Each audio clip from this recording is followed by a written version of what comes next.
Na verdade, eu tenho que dar crédito para a nossa colega do Globo, Malu Gaspar, que foi na imprensa aqui brasileira quem eu vi primeiro apontando para esse movimento do bolsonarismo de aproveitar a luta do Musk contra a USAID como gancho para questionar as eleições de 2022 aqui no Brasil. Ela apontou isso já há alguns dias na coluna dela no Globo e na Rádio CBN, e aí eu fui olhar mais de perto o que estava acontecendo. Aí começaram a pipocar algumas coisas em outros veículos, de outros colegas. A nossa imprensa foi mapeando, por exemplo, a Folha mapeou que nos grupos de WhatsApp isso estava ganhando muita atração, né? Então, essa associação da USAID com a ilegitimidade da vitória do Lula, né, que eles apontam, e que não é verdadeira.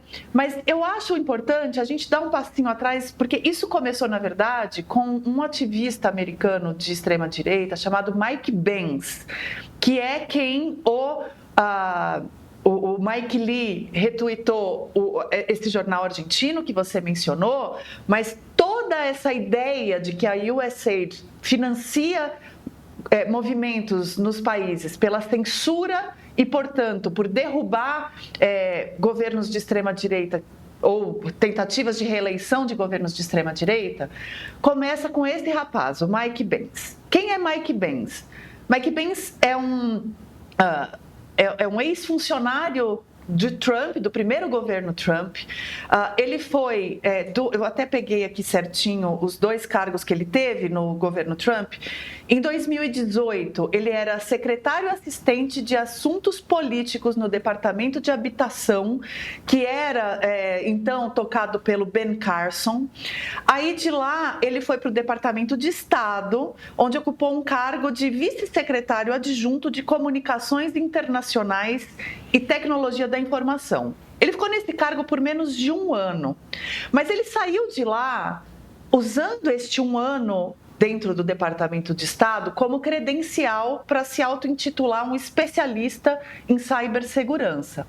E a partir daí, ele então começou a se apresentar em podcasts, fundou uma consultoria e tudo mais. E esse ecossistema da extrema-direita americana, ele é muito, muito sólido, muito interligado mesmo. Então, ele começou a falar em censura, é parte da estratégia comunicacional da extrema-direita usar a liberdade de expressão como uma espécie de bastião que os autorize a avançar sua agenda, né? Então, sob esse pretexto de que a liberdade de expressão está sendo cerceada pelo mundo e nos Estados Unidos, eles avançam a agenda, enfim, da extremista que eles têm o desejo de implantar e acusam, então, qualquer movimento contrário de censura, de ilegítimo, de deslegitimar uma voz política. Por que eu estou narrando essa trajetória do Mike Pence? Porque ele foi descoberto que ele era dono de um perfil nas redes sociais americanas em que ele propagava, era um pseudônimo, em que ele propagava ideias racistas, supremacistas brancas e antissemitas. Ele não negou isso, ele confirmou que aquele perfil era dele no passado. E aí ele disse que, na verdade, ele usava esse perfil para avançar a causa pró-judeus, por dentro, para denunciar o antissemitismo por dentro. Pois bem, depois disso ele passou então a advogar, a ser um ativista da liberdade de expressão. E aí no fim do ano passado, em dezembro de 2024, ele deu uma primeira entrevista em que ele fala que a USAID, que ele chama de braço operacional mais livre do governo, do Deep State, né, desse Estado paralelo americano, em comparação à CIA, que não é tão livre para fazer as suas operações porque tem que prestar contas ao Congresso. Então, ele tem essa teoria de que a USAID despejou dinheiro em entidades pelo mundo que defendem a democracia em detrimento da liberdade de expressão de grupos extremistas. Então, a lógica do discurso do Mike Pence, que agora é amplamente endossada e amplificada por Elon Musk, ela não é de fake news, Lu. Eu acho que isso é interessante a gente pontuar aqui. Ela é de desinformação, e isso faz diferença porque ela é mais difícil de desmantelar. Veja, existiu mesmo e existe uma aliança de muitas entidades pelo mundo tentando mostrar que a extrema-direita se organiza e propaga discurso de ódio e discurso que atenta contra a democracia e tenta combater esse discurso.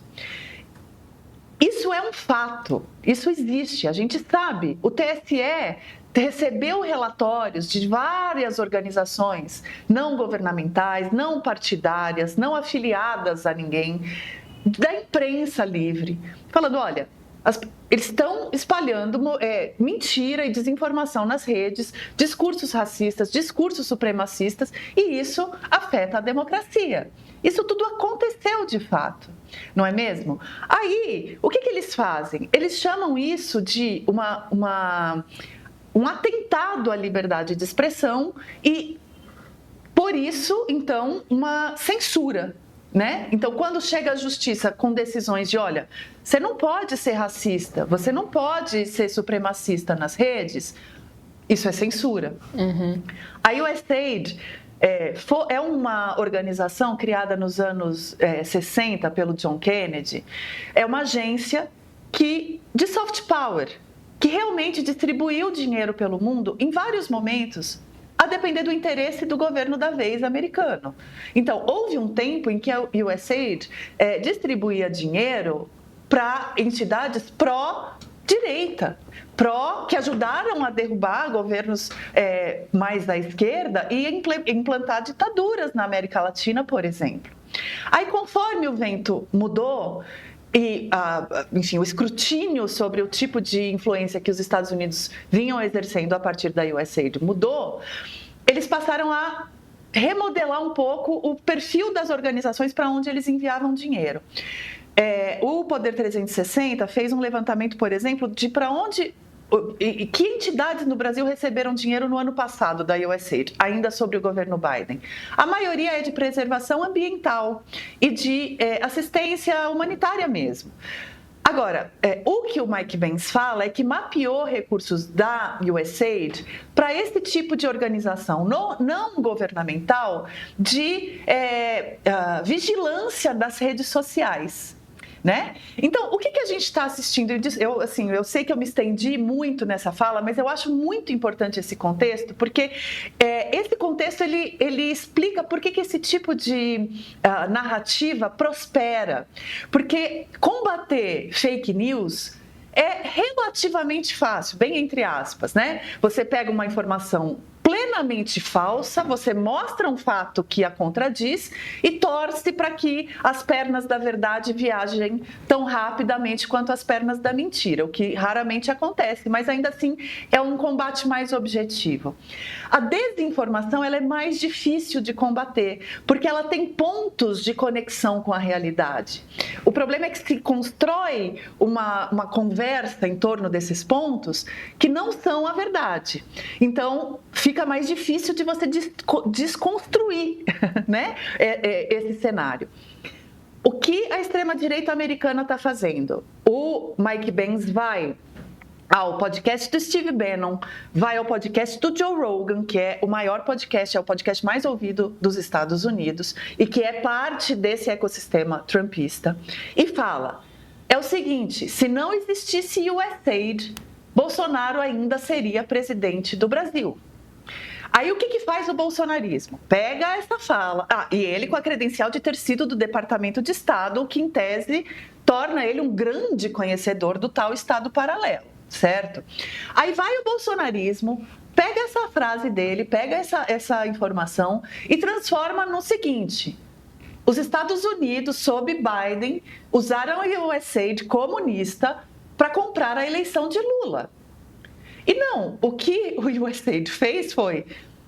Eu ainda não cheguei no ponto em quais organizações o USAID financiou, se é que financiou, mas a acusação do Benz é a de que financiou organizações que revelam a trama de discurso de ódio do extremismo de direita nas redes sociais. Só que a gente está num momento em que YouTube, Facebook, Meta, Musk, nem se fale, todas essas big techs estão retrocedendo em tudo que se avançou de controle de discurso de ódio e de desinformação nas redes. E estão encampando o discurso de que foi censura, de que tudo isso foi censura.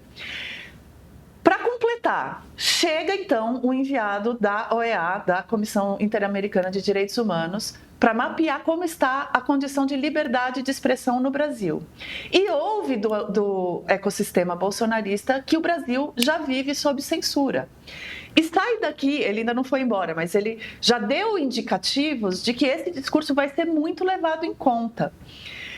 A gente está assistindo a uma construção de um clima com a ajuda dos Estados Unidos para questionar tudo que foi feito a duras penas de controle de desinformação e de discurso de ódio em redes sociais e na política brasileira.